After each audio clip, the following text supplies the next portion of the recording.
Şimdi bir görünmedi ya. Berende ne yaparım vermedi? Haytından vermedi. Bir adamla var ya berende şol pesten vermedi. Pesten vermedi. Bir daha ki bir daha beriye ki şunu ödüne bertele kasın çıkacak. Allah Teala şopurun malından vermedi. Ne onu bir sokaptı ki. Tem bir gereksiz adın sana gerektiği boldu da anni.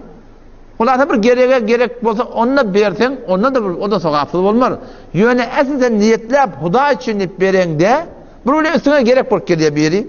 On sende bir kalan açan burada adım bana gerek yok Allah gitti. Bununla sokaplarının gurun yok.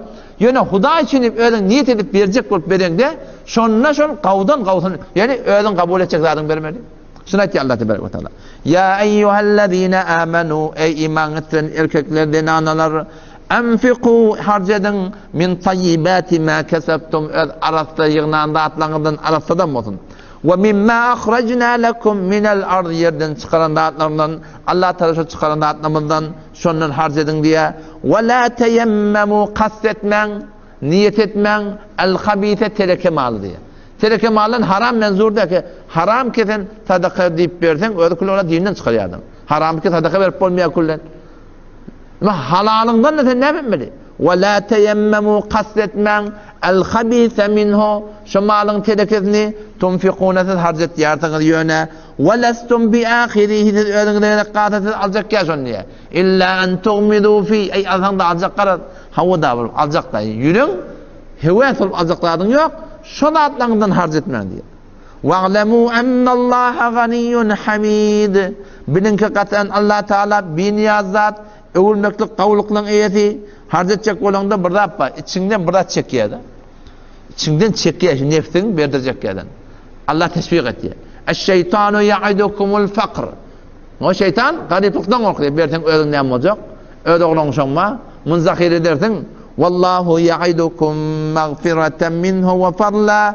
Eşşeytanu ya'idukumul fakr. Şeytan size garipçilik vaadi veriyor. Ve ye'murukum bil fahşa. Siz terekesiliğe buyuruyor. Vallahu ya'idukum mağfireten minhu ve fadla. Allah'ın beriyan dağıdı vaadesi ki öyle sizin sadakadan kıbalınızı günahlarınızı bağışlayacak ve size artık maçta verecek. Vallahu vasi'un alim.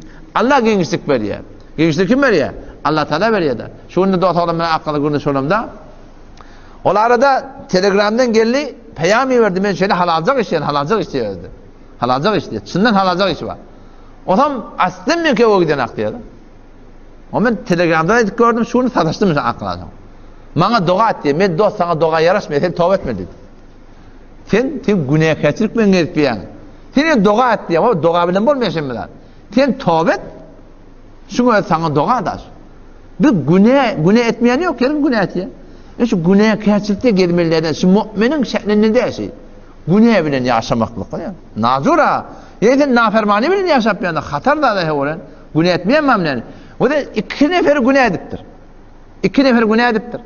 Bir günah edip şu günahına devam tapıyor. Bir günah edip izne oluyor. Adam ata günah ediptir.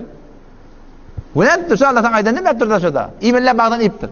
Etmedi iptir ediptir. Yadından çıkarıptır.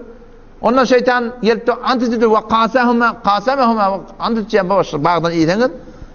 İlla en tekune melekeyn ferişte olacaksın deyiptir.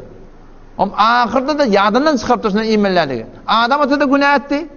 Ama adam ata günah edip iyidine vurdu. Allah Teala bağışladı. Şeytan da bir günah etti de.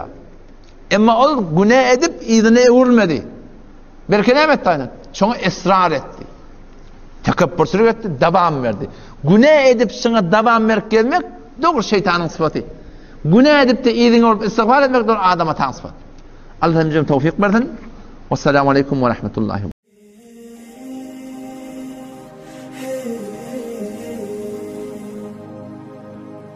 Sallallahu aleyhi ve sellem.